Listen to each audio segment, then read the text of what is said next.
Lovely to be back here after 1 year.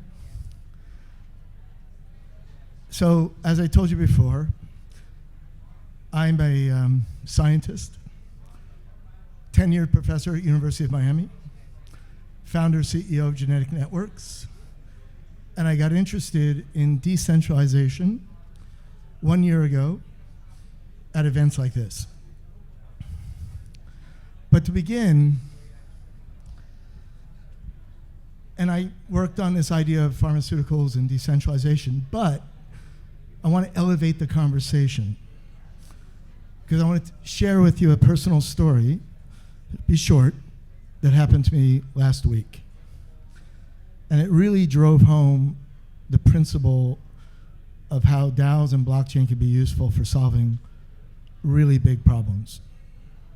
So I'm going to start by showing a picture that really pulls at the heartstrings. But when I was in Cape Town, South Africa, I was invited down after giving a few talks over the year to talk a little bit about what I was trying to do. And I met some very wealthy investors there, and it was fun. And I lived in a really beautiful place. But I decided to go take a walk around Cape Town with my Leica camera because I'm a photographer at heart. Always been an artist. I think science is art, and I'll never stop doing it, never retire. It's what I do. Van Gogh doesn't stop painting. Monet doesn't stop painting. You just keep doing what you love. So I love cameras, and I took my camera and I went for a walk around Cape Town, even though everyone said, don't do it, because Cape Town's a really dangerous place. So on my tour of Cape Town, I ran into a woman named Michelle. She's the older woman in this slide. Michelle is homeless from East Berlin. Very articulate and very smart. And I can measure a smart person because that's all I've ever done is hang out with smart people. My partner's a Nobel laureate. But I was impressed by the way she could handle a conversation and that she actually knew what blockchain was all about. Why was she like that, I asked. How did you get in this position? I love animals. She had a little cat with her. I had a business around that. And then I got in a terrible car accident. And I was in the hospital for 3 months. Lost my business. When I got out, I had nowhere to turn. I didn't have a family. So I ended up being homeless. Ironically, we were sitting in front of a church having this conversation. And when I realized she was my poster child, in a sense, for what I was trying to do, not with just medicine, but with water, food, and shelter as well. And I asked her if she'd be okay with me showing a picture of her. And she said, fine. There you have it. But while we were talking, another young woman walked up, and that's my friend Roxanne. She's also homeless, about 30 years of age. Why is she homeless? Because her mother died when she was 2, and her father died when she was 10. For 18 years, she's been on the street. And she started to cry for minutes in the arms of the older woman because I talked to her. Because I was actually having a conversation with them. And they were articulate, both of them. No one pays attention to them. And as people came out of that church on a Sunday, they pushed them aside, and I saw it. So without belaboring the point, I realized that DAOs, if done the right way, could end up being a wallet owned by the people of the world to solve big problems like water, shelter, food, and medicine, where my life has been spent for 3 decades plus trying to generate drugs to save lives, which I successfully did, in my opinion, of course, these past 2 years with the pandemic. So let's switch gears slightly. We can come back to this question. But what are some of the biggest problems we ever face as humans? Well, I think by now everyone knows. The biggest one was COVID, pandemics. We've only seen one in our lifetimes, probably. There's been others, and there will be others to come. Do you remember, or are we forgetting already? Nobody has masks in here, right? Everyone's forgotten. It's all good until it does happen again. And the biggest drain to our economy and our livelihood was lockdowns. Not to mention the 8 million lives that were lost. And I'm sure some of you have someone you loved lose that person during the pandemic. So that's a big driver for people.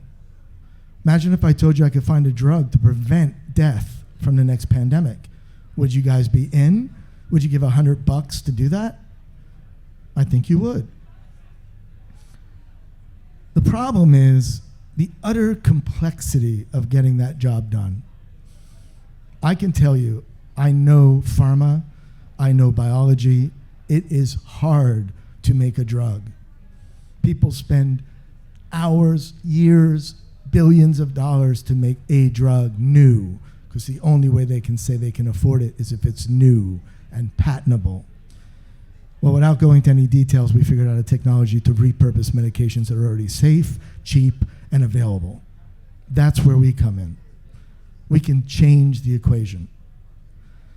So, what did we do? Well, we found 7 drugs for COVID, one of them which worked in a clinical trial out of Brazil to reduce hospitalization and mortality.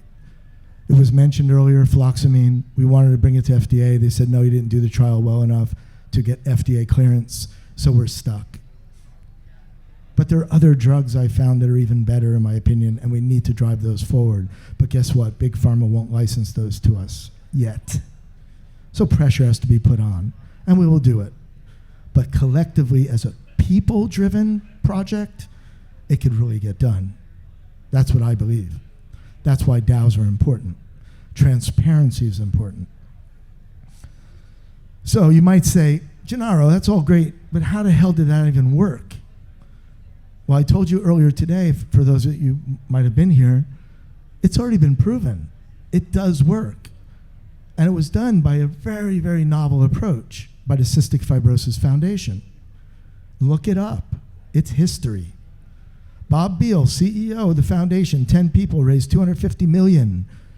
They made a contract with one single company in San Diego called Aurora Biosciences, which was just like my company, a screener, an assay developer.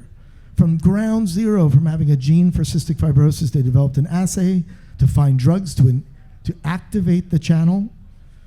They found those drugs in 10 years at a cost of around $200 million. They put it through a clinical trial, it passed, and everyone made a lot of money, unfortunately, because 90% it was held by the for-profit company, which quickly became a big pharma called Vertex Pharmaceuticals, valued at $27 billion, and $3 billion went back to Cystic Fibrosis Foundation, sitting in their bank account today at $5 billion. So what does that tell me? The model works. It's the most lucrative business in the world, making drugs, but we don't need billions. Millions would be just fine for most people I know, and then we can bring some of that back to a DAO to sustain it. That's just one model. But imagine extending that to other for-profit companies that do things like water, shelter, food.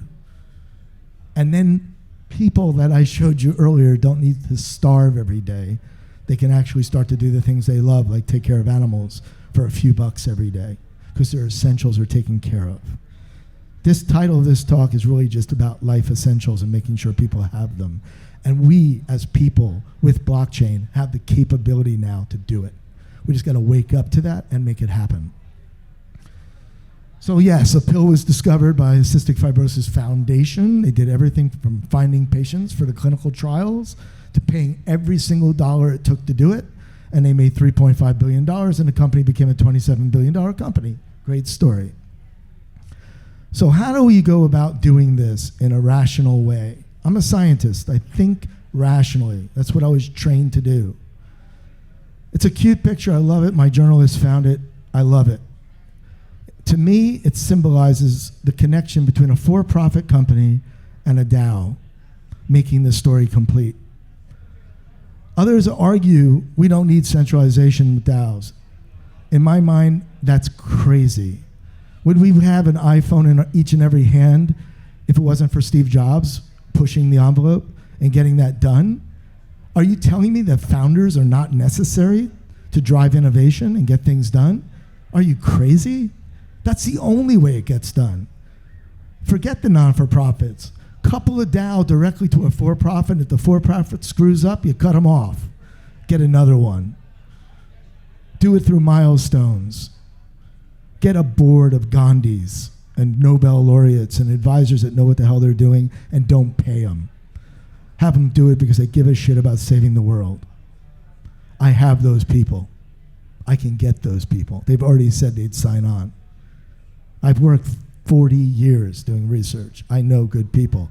Our work led to a Nobel Prize in 2001 on cell cycle. I'm proud of that. My wife was part of that as well. I want to bring that to the people, use it to find the things we need.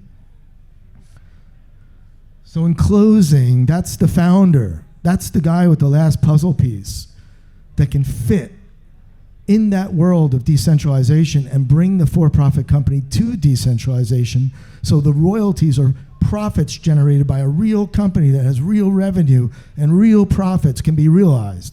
I'll leave you with a thought. Imagine if Google had a DAO finance it from the very beginning and made a deal that gave them 10% advertising revenue back to the DAO every quarter. For fun, go look up to see how much money they made last quarter at Google or Facebook. And imagine if 10% of that went back to a DAO. You think Zuckerberg would be any poorer? But imagine how rich the DAO would be and how they could do things with that. And don't think about making individual gains from a DAO. Think about how a community can be enriched by a DAO, how you can empower a community to get stuff done that we need in this world, because if we don't, there's more people that are poor in Cape Town than there are rich. One of these days, they might just decide it ain't worth waiting. And then we have a big problem. And where do you think pandemics come from, if not from people that are not nourished, that don't have water or food?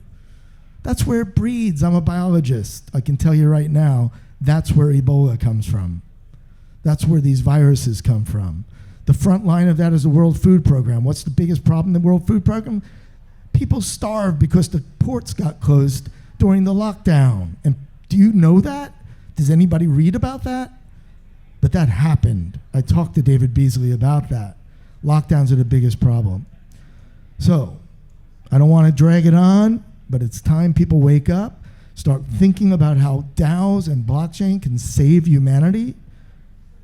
So these people, Michelle, Roxanne, and Ginger, the cat that brought me together with these people because it was acting like a dog, can be saved, can be helped, because they can offer something to humanity. These are smart people that have a heart. And to be quite frank, no one gives a shit what I saw. But I did, and I talked to the priest at the church, and I said, isn't it your job to take care of your community? And do you have water, shelter, food, and medicine? And why do you have that? Because people donate to your church. And he looked at me like I was a bit crazy, but on the other side of the coin, he was like, man, you make a lot of sense. Let's stay in touch. So he's my boots on the ground, which he should be as a church. You think these people have cell phones? The only way I can get in touch with them is through the church, like it used to be. How I found my family in Italy, through a church. We got to bring that back. Everybody needs to start to think about how we help these people. It goes well beyond medicine. It's about everything that you need to live in this planet. And nobody should be without. We have AI, robotics, technology to change that. Let's do it. Mic drop.